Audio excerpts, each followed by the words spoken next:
సాక్షి life మీ ఆరోగ్య నేస్తం. Subscribe చేయండి. విజయవాడ నగరం ప్రపంచ చిత్రపటంలో ఘనంగా చేరింది.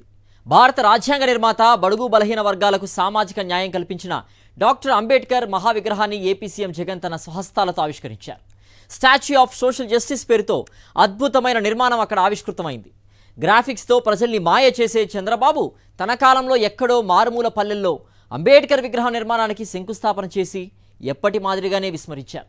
కానీ మాటిస్తే జరిగి తీరుతుందని ఇప్పటికే రుజువు చేసిన సీఎం జగన్ వడివడిగా నిర్మాణాన్ని పూర్తి చేయించారు. డాక్టర్ అంబేద్కర్ విగ్రహం విశిష్టతపై కేఎస్ఆర్ విశ్లేషణ చూద్దాం. మనం ఎవరైనా అమెరికా, ప్రత్యేకంగా న్యూయార్క్ నగరానికి వెళితే స్టాచ్యూ ఆఫ్ లిబర్టీని చూడాలని అనుకుంటాం. మనం ఆ నగరానికి వెళ్ళామన్న సంగతి తెలిసిన స్నేహితులు కూడా లిబర్టీ విగ్రహాన్ని చూసి వచ్చావా అని ప్రశ్నిస్తారు. ఇప్పుడు అమెరికానే వెళ్ళనవసరం లేదు. ఆ స్థాయి విగ్రహాన్ని చూడాలంటే విజయవాడ నగరాన్ని సందర్శిస్తే చాలు. అక్కడ స్టాచ్యూ ఆఫ్ సోషల్ జస్టిస్ విగ్రహం అంతకన్నా గొప్పగా కనిపిస్తుంది. కృష్ణానది ఆవాల నుంచి సుమారు 10-15 కిలోమీటర్ల దూరం నుంచి కూడా ఈ విగ్రహం దర్శనమిస్తుంది. దేశ రాజ్యాంగ నిర్మాతగా వాసికెక్కిన డాక్టర్ బిఆర్ అంబేద్కర్ భారీ విగ్రహం అది. దేశంలోనే కాకుండా ప్రపంచంలోనే ఇంత ఎత్తైన ఆయన విగ్రహం మరొకటి లేదని ఏపీ ప్రభుత్వం తెలియజేసింది. విజయవాడ నగరానికి ఒక శాశ్వత చిరునామాగా, ఒక ప్రఖ్యాత టూరిస్టు కేంద్రంగా రూపుదిద్దుకునే అంబేద్కర్ విగ్రహ ప్రాంగణం ఉన్న స్వరాజ్ మైదానం ఇప్పుడు స్వేచ్ఛకు, సమానత్వానికి, సామాజిక న్యాయానికి ప్రతీకగా నిలవబోతోంది. ఇది వినడానికి ఎంత అద్భుతంగా అనిపిస్తుంది. 3 ఏళ్ల క్రితం వరకు విజయవాడలో ఎంత పెద్ద టూరిస్ట్ స్పాట్ వస్తుందని ఎవరూ ఊహించలేదు. కానీ ఒక నేత సమర్థతకు నిదర్శనంగా ఇది రూపొందింది.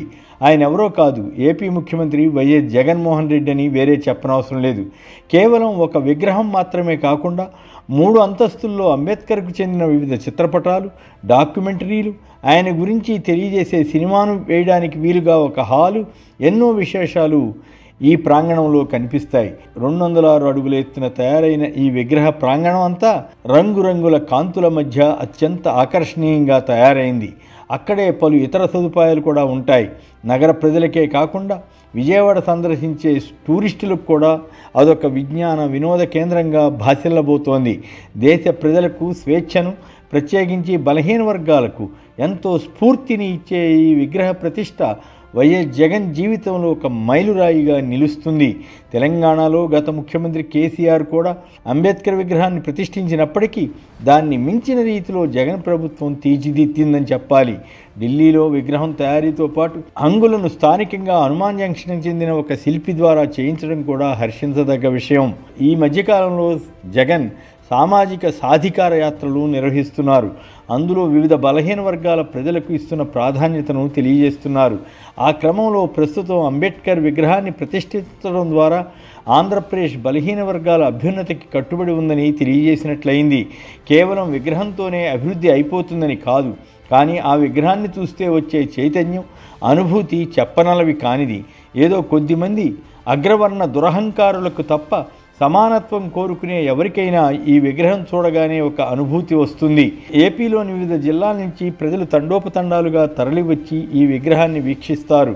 గతంలో అమరావతి రాజధాని పేరుతో ఒక భ్రమరావతిని సృష్టించాలని భావించిన ఆనాటి ముఖ్యమంత్రి చంద్రబాబు నాయుడు ఎక్కడో మారుమూల, ఎవరికీ కనిపించని చోట అంబేద్కర్ విగ్రహాన్ని ప్రతిష్ఠించాలని ప్రయత్నించారు. ఇందుకోసం కొన్ని కోట్ల రూపాయలు వేయించేశారు. అయినా ఆ ప్రాజెక్టు ముందుకు కదలలేదు. చాలామంది అంబేద్కర్ అభిమానులు ఎవరికీ కనిపించని చోట విగ్రహం పెట్టడం ఏమిటని విమర్శించేవారు. అయినా అప్పట్లో చంద్రబాబు పట్టించుకోలేదు. చిత్తశుద్ధితో చేసి ఉంటే అక్కడ విగ్రహం తయారై ఉండేదేమో. తదుపరి వచ్చిన జగన్ ప్రభుత్వం మారుమూల అంబేద్కర్ విగ్రహ ప్రతిష్టాపన కన్నా విజయవాడ నడిబొడ్డును ప్రతిష్ఠించడం ద్వారా రాష్ట్ర ప్రజలనే కాక దేశవ్యాప్తంగా అభిమానులను ఆకర్షించవచ్చని భావించారు. ప్రపంచంలోనే ఒక గొప్ప మేధావిగా పేరుగాంచిన అంబేద్కర్ విగ్రహంతో పాటు విజయవాడ నగరవాసులకు ఆహ్లాదంగా ఉండేలా అక్కడ వివిధ కార్యక్రమాలు చేపట్టారు. ఇది జగన్ సమర్థ నాయకత్వ లక్షణానికి దర్పణం పడుతుంది. చెప్పాడంటే చేస్తాడంతే. అన్న నమ్మకానికి అనువుగా ఈ విగ్రహ ఏర్పాటు పూర్తయింది. సుమారు 18 ఎకరాల విస్తీర్ణంలో ఈ స్మృతివనం ఏర్పాటు అవుతోంది. ఈ మైదానాన్ని చంద్రబాబు ఒక చైనా మాల్కు అప్పగించాలని యత్నించారు.